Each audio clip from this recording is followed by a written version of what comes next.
Welcome to Aspire with the Florists. Let's ignite your aspirations together. Welcome, book lovers, to another journey into the world of literature. Today, we're diving into the serene pages of Educated by Tara Westover, an audiobook that promises to transport us to realms of tranquility and anticipation. I'm your host, Chris, and together, let's explore the echoes of serenity within the pages of this captivating tale. Educated invites us into the extraordinary life of Tara Westover, a journey that defies convention and challenges the very essence of existence. Raised in a family preparing for the end of days, Tara's unconventional upbringing is a testament to resilience and the human spirit. The plot unfolds against the backdrop of familial turmoil and the quest for self-discovery. Tara's odyssey is one of courage, as she navigates a world where education becomes both her salvation and her burden. Through Tara's eyes, we witness the evolution of characters marred by the shadows of their past. Each revelation unveils layers of complexity, crafting a narrative that resonates long after the final page. A delayed certificate of birth. But at this moment, according to the state of Idaho and the federal government, I do not exist. Of course, I did exist. I had grown up preparing for the days of abomination, watching for the sun to darken, for the moon to drip as if with blood. I spent my summers bottling peaches and my winters rotating supplies. When the world of men failed, my family would continue on, unaffected. I had been educated in the rhythms of the mountain, rhythms in which change was never fundamental, only cyclical. The same sun appeared each morning, swept over the valley and dropped behind the peak. The snows that fell in winter always melted in the spring. Our lives were a cycle. The cycle of the day, the cycle of the seasons, circles of perpetual change that, when complete, meant nothing had changed at all. I believed my family was a part of this immortal pattern, that we were, in some sense, eternal. But eternity belonged only to the mountain. There's a story my father used to tell about the peak. She was a grand old thing, a cathedral of a mountain. The range had other mountains, taller, more imposing, but Buck's Peak was the most finely crafted. Its base spanned a mile, its dark form swelling out of the earth and rising into a flawless spire. From a distance, you could see the impression of a woman's body on the mountain face. Her legs formed of huge ravines, her hair a spray of pines fanning over the northern ridge. Her stance was commanding, one leg thrust forward in a powerful movement, more stride than step. My father called her the Indian Princess. She emerged each year when the snows began to melt, facing south, watching the buffalo return to the valley.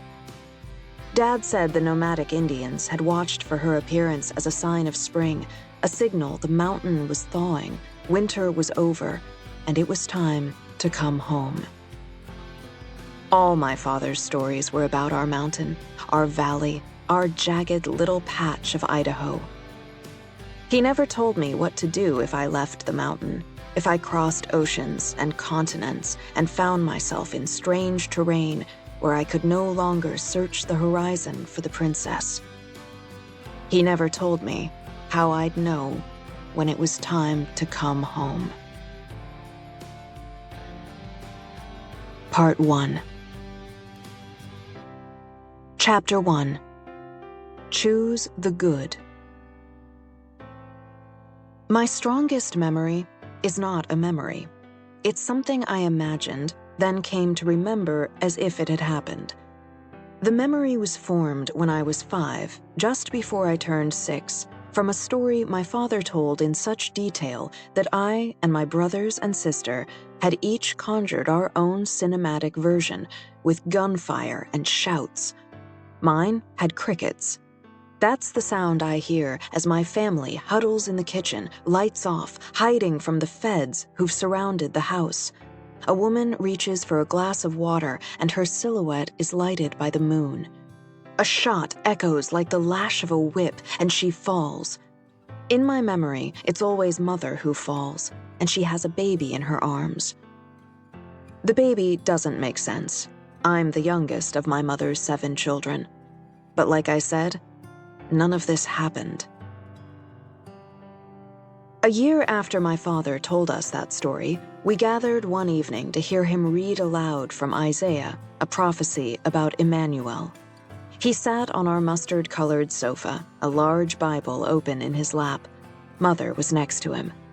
The rest of us were strewn across the shaggy brown carpet.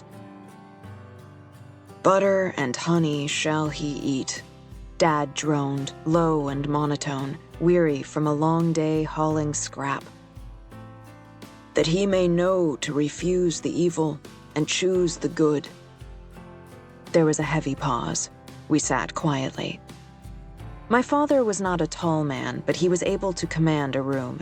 He had a presence about him, the solemnity of an oracle. His hands were thick and leathery, the hands of a man who'd been hard at work all his life, and they grasped the Bible firmly. He read the passage aloud a second time, then a third, then a fourth. Tara Westover's narration lends an intimate voice to her tale, weaving emotions with each word. Her delivery is both poignant and compelling, drawing listeners deeper into the heart of the narrative. Educated transcends the boundaries of traditional memoirs, leaving an indelible mark on those who dare to embark on its journey. It's a testament to the power of education, resilience, and the human spirit. If you're ready to immerse yourself in the echoes of serenity found within Educated, don't forget to click the link in the description below for a free audiobook with a free Audible trial on Amazon. And while you're at it, why not subscribe to our channel for more captivating audiobook reviews and literary adventures? Your support means the world to us. As we draw the curtains on our journey through Educated, let us reflect on the profound impact of Tara Westover's story. May its echoes of serenity linger in your hearts, inspiring you to embrace the transformative power of education and resilience. Until next time, bookworms, keep turning those pages and let the stories of the world guide your soul. Thank you for joining us today. Thank you for tuning in at Aspire with the Florises.